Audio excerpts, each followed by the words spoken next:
Now we're moving into the question and answer portion of tonight's briefing, and so I want to welcome back the presenters along with John Majerus.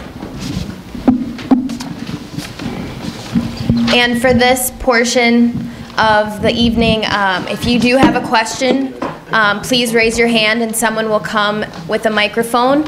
And please stand up. Once you get the microphone, state your name and then please ask your question.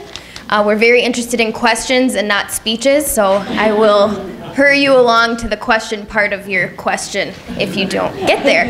So, all right, I see quite a few hands, so right there. Good evening, Jeannie Fensroy from the Greater Milwaukee Foundation. First, I want to commend the panel and the committee and the council for what you're doing.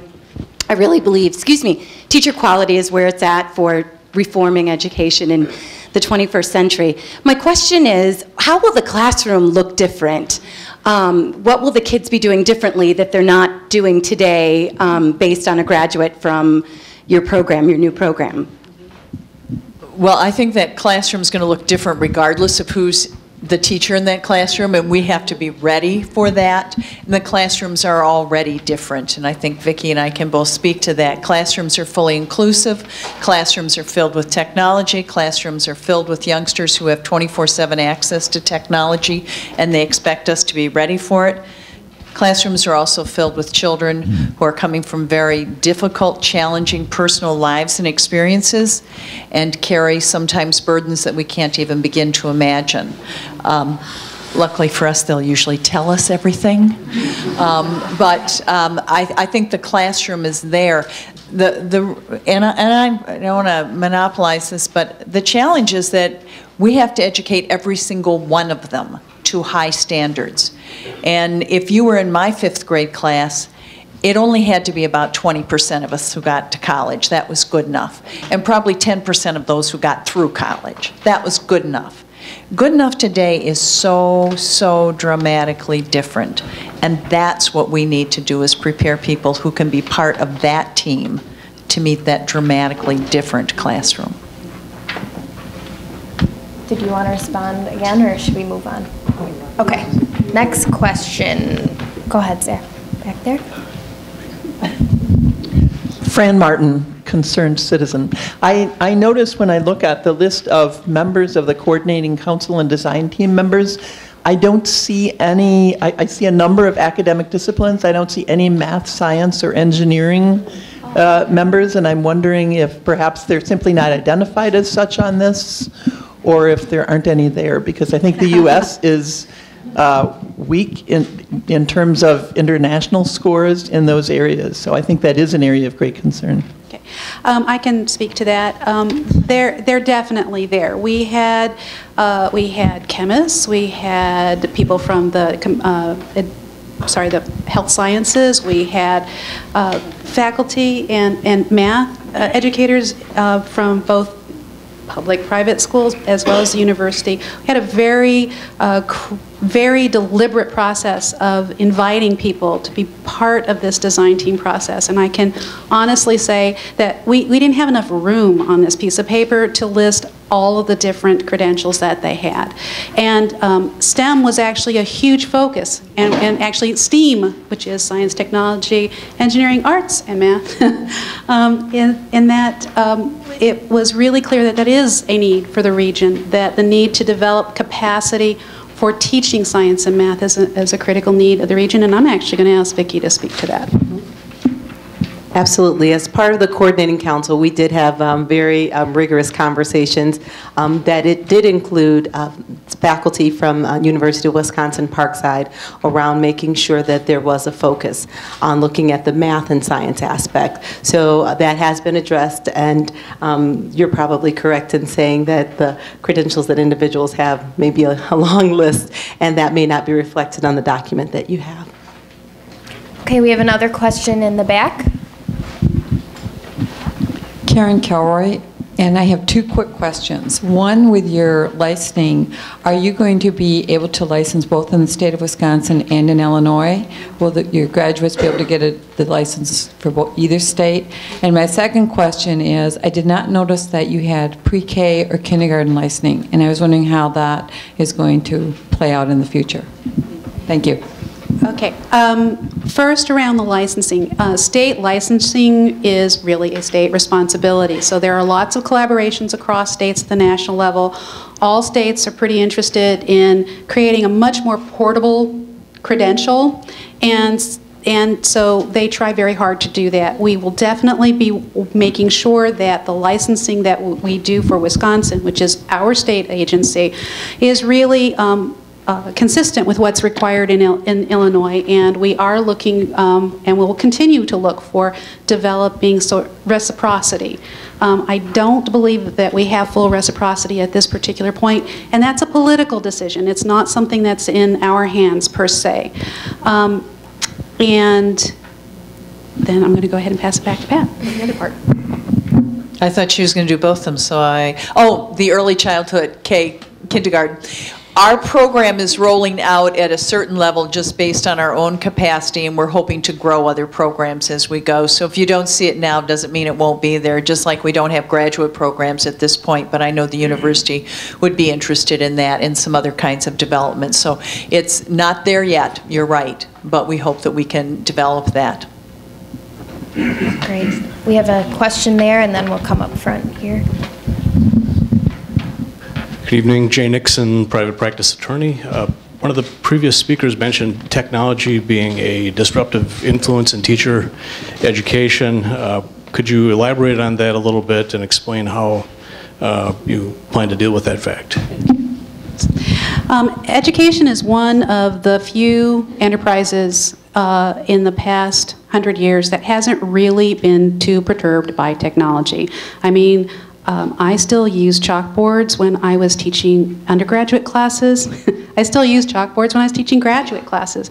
The shift to whiteboards, just like not fully functional media whiteboards, but just whiteboards, happened within the past 10 to 15 years for many of us. Technology has basically disrupted the whole way in which people acquire knowledge, information, and has provided just incredible access to the kind of historic knowledge base that you could only hope to find in university libraries or in school classrooms or in textbooks. We're moving away from textbooks. We're moving away from print in a lot of ways. And that kind of disruption challenges us on so many different levels, because at this time, while we're trying to sort of juggle with, okay, now how do we actually get this information out there? We're learning the technologies ourselves, and frankly, we don't really know yet fully. We are still learning how to integrate this appropriately and effectively into our practice. So that's the disruptor right now. And interestingly enough, a little handheld telephone can now give you just as much access as you might have had 15, 20 years ago with an entire university education at your fingertips. So it is a big issue, and higher education is really, really working hard to deal with it, as is education at all levels. We have more than one.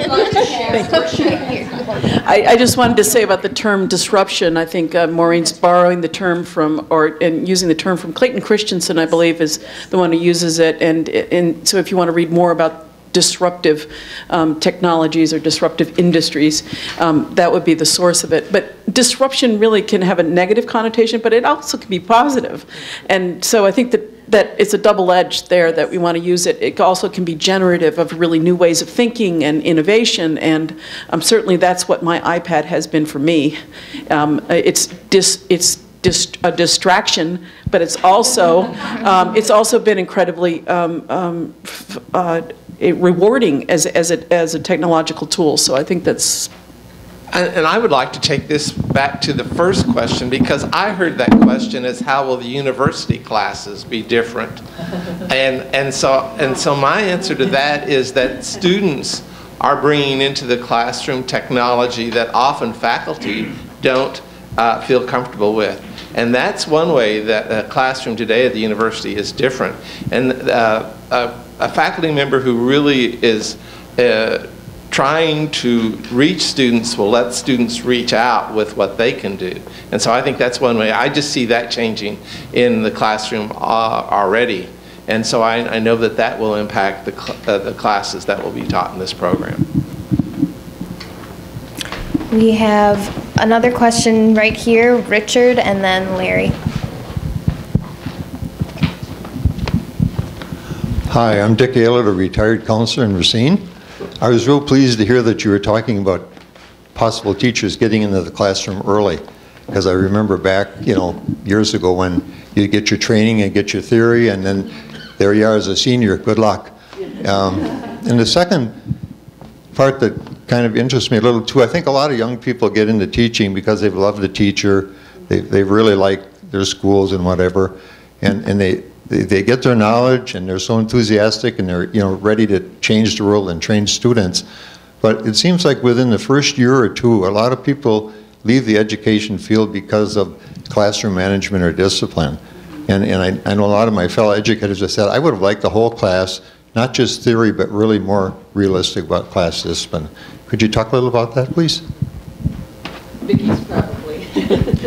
I'm happy to speak about that. It's very interesting. As I was sharing earlier, as I was speaking about human relations and globalization, an aspect of what has been missing from a lot of teacher prep types of programs are preparing our teachers for interacting with and educating all students. As was said earlier, in many years ago, the responsibility for the classroom teacher was not to educate all students. There were some students who may have had a different language, which was their first language, or students who may come from a different culture, which was not the culture of the teacher or the culture of the school. And so the beauty of this program is that it is taking all of those pieces into consideration. And truly, the classroom management comes from oftentimes many teachers who are unable to relate authentically and effectively with their students and be able to meet the needs that they have and authentically assess the needs that they have and recognize what the gifts that the students bring to the table, as well as the supports that they need. So the beautiful thing with UW Parkside's program is when they speak about cultural competence, oftentimes we see that our students of color are the students who are being identified as students who are having issues with behavior. Many of the challenges is that the behaviors are just different than what the teachers have experienced it in their life as students or experienced as adults. So that cultural competency piece, I feel very confident, will help eliminate a lot of the need for management. We need to educate our students, not manage them.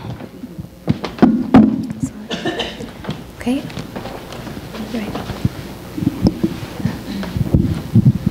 Good evening. Larry Joswick, Educator. And I have a question that kind of segues off the previous one. And you have a very innovative foundation and framework that you've built up over the last year or two. But my question is, now you're going to need some very strong bricks. And those bricks are going to be in the form of classes at the university level and also clinical educators who are good role models. And how are you going to go about doing that? Because obviously the classes that maybe have been taught in the past may not fit your new model. We really have looked at it. I think John turned it off. Hello. Too many microphones. John was done talking. We've looked hard at that because we think that that is an issue. And part of what we've done over this past year is develop some outreach and some partnerships and some understandings that we need to invite people in terms of schools and classrooms, but really schools. Many of us had our student teaching with a great single classroom teacher, but we weren't part of a system. We weren't part of a professional learning community. We thought being great was going into a classroom and shutting the door and sort of running that like an entrepreneur and our own little fruit stand there, trying to sell education. It's not that way, and it can't be that way. So our partnerships for clinical placements have to be with schools that are really grappling with the challenges, that are outwardly really working at professional learning communities, at assessment, at cultural competencies, and we found so many people willing to partner with us and to step up to that challenge. And our courses are being redesigned, frankly. Yeah. We're starting from the ground up. So we've looked at what do they really need, and we're building that and not recycling the old. Okay, we have time for one more question, one or two more questions. Why don't we have Victor and then right there.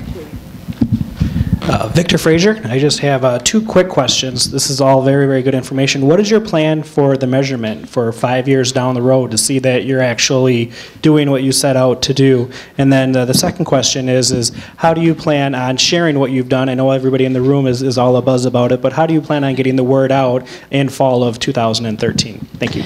Can I answer the first question? Victor, the former principal at 21st Century Prep, said to me, I would hire anyone from blank program. You can fill in the blank. She was referring to a program, another program. And I said, that's what I want in 5 years to hear from every principal.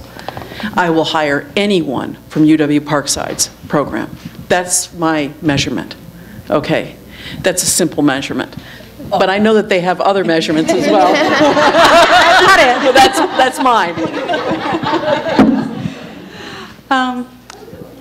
I know that we've really looked hard at how we're going to assess whether or not this program is having the impacts that we want. And so some of that assessment is, of course, going to be looking at the candidates as they go through whatever development they're going through. And that does include their continuous professional development, their development as they continue on their career path. So there are assessments that we are looking at, and most of those are performance assessments. There are performance assessments that actually look at whether or not the students that you work with, the learners that you work with, are actually learning, and how do you know that? So that's another really important measure for us that we can, and believe me, this is not an easy thing to actually assess, whether or not you've had an impact on the learning of any particular student.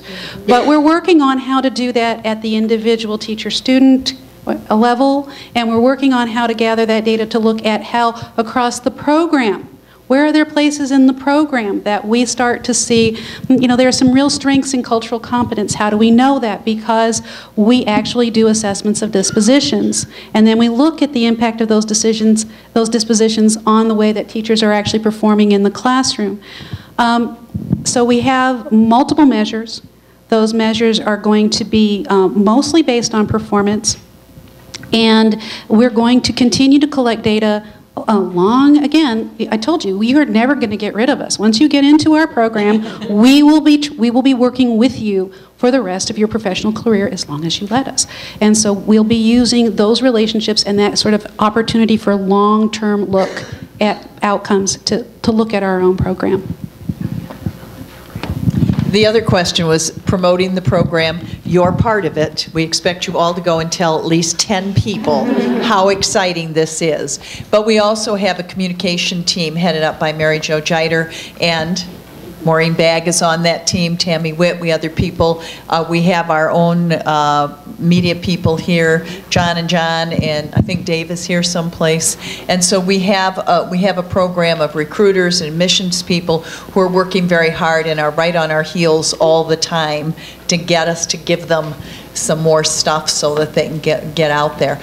We are a regional university. People come to us first if we're there and we've got their program. They also stay in the region, and we'll talk to others about what we're doing. We have a great network of alumni, and our alumni are very excited about the changes that are coming and the opportunity to be involved with things. So we really count on that grassroots to make a difference for us. We have a final question in the blue, right there. Terry. Carrie? Terry. Hi, my name's Terry Steidel, and I'm a member of the advisory board for the business school, as well as a former VP of HR and a management consultant in the area of talent. And one of my questions relates to educating all students and preparing the teachers to not just educate the 20%. As somebody who sees on a daily basis the gap of talent out there, and we have high unemployment and a lot of open jobs at all levels in society. And the question is, what other competencies beyond the cultural are you training your educators for to prepare them to educate all those students? Okay, that is a wonderful last question. One of the design teams that was formed was called the Learning Curriculum Design Team, and it was part of a larger cluster that really looked at what is it that constitutes the kind of learning that prepares anyone for life in the 21st century. And we do have some answers to that question. Essentially, critical thinking skills is very important, and being able to apply that critical reasoning and thinking to solving problems. And that means that those problems that you're solving don't necessarily have the textbook solution. These are open-ended problems that have multiple solutions. Well, that requires being able to take multiple perspectives, which means you have to learn how to step outside of your own perspective. So we know that one of the major things that we have to develop is actually, in adult learning literature, there's this term, this transformation through different stages of adult development. We don't stop developing when we hit 18 just because we got out of high school, and all of our development doesn't happen between the ages of 0 and 4 years old just because that's what psychologists really tend to look at a lot. That development means transforming from an awareness, first of all, developing an awareness of yourself, to developing an awareness of yourself and others, and then developing an awareness of how you and the other come together to become the we. And then, and all of this sounds kind of metaphysical, I know, but the upshot of that is that you begin to develop a sense of my perspective, your perspective, our perspective. Together we can work on this kind of a problem. And it allows for, and that happens across multiple disciplines. This is in fact the foundation of most of our disciplines, is developing that exact kind of way of thinking about the world. And that's why we have as a strong focus that requirement that people complete a degree in an academic discipline if they're going through our program, rather than a degree in education, which is another question we've gotten quite a bit. It's because we need to develop that kind of understanding of how we work together. So those kinds of skills we're looking at, and they can be, and if you can develop that within the learners that you work with, they can make their own choices as to what directions they want to follow. We're not preparing everybody to go to college, because not everybody really wants or needs to go to college, maybe. We are preparing people to make their own life decisions and be able to make them well because they understand the decisions that they're making. Another aspect of what we've looked at as the coordinating council is listening to what we've heard in the business and civic community. So thank you for bringing up the business perspective. And we have learned that the business community is not necessarily looking for someone who can get all 100 problems correct. They're looking for someone who can work with the person in the cubicle next to them and problem solve. They're looking for these aspects that are also part of our Common Core standards. So it's something that our school districts are looking at, not just in the state of Wisconsin, but nationally, as we look at Common Core standards. I spoke about collaboration, working together toward from a positive outlook toward a common goal. That's a huge part of what schools are looking to do. That's a huge part of what we have influenced this program to make sure that that is a big part of what the educators who are a part of this program not only learn how to support in students, but then themselves model some of those aspects. So absolutely, we have to prepare our students to be able to access any a kind of life skill or position that they want in the future, but they've got to be able to do more than conjugate verbs. They really are going to have to work with other people and be problem solvers and risk takers and thinking outside of the box, just what we're training our students to do, along with that Common Core, as it's pushing us forward to that 21st century preparation. Okay. Go ahead. You want to add something? I just wanted to say one thing, and that is, as you have listened to us talk, I think you can tell that our program will be demanding, and that word we used as we were talking, and I think that the Chancellor referred to that word demanding in the report that she referenced. I know that, and we talked about the promoting of it, and we want many people to be interested and many people to come through, but we have very high expectations for our students, and we'll have very high expectations for our graduates. They must know their subjects. They must know the subjects that they're teaching, and they must know and understand the students that they'll be teaching. And that is the bar that we will set for every one of those candidates for teaching. And we talked about qualifications. We'll be looking at qualifications very carefully for the students that we will be licensing, and we will look at qualifications of all the teams that will be working together to get those students to that point. It will be a program that will take a lot of resources, but we believe that it's going to be worth it. And we know that it will be worth it for what it will produce in our community. So again, thank you everybody for coming, and thank you. Thank you. So that concludes the question and answer portion of our evening tonight, and now I know there were quite a few questions that probably went unanswered, but we have a perfect opportunity for you to ask them over at Wingspread for refreshments and for the hospitality portion of tonight's event. So let's give everybody one final round of applause.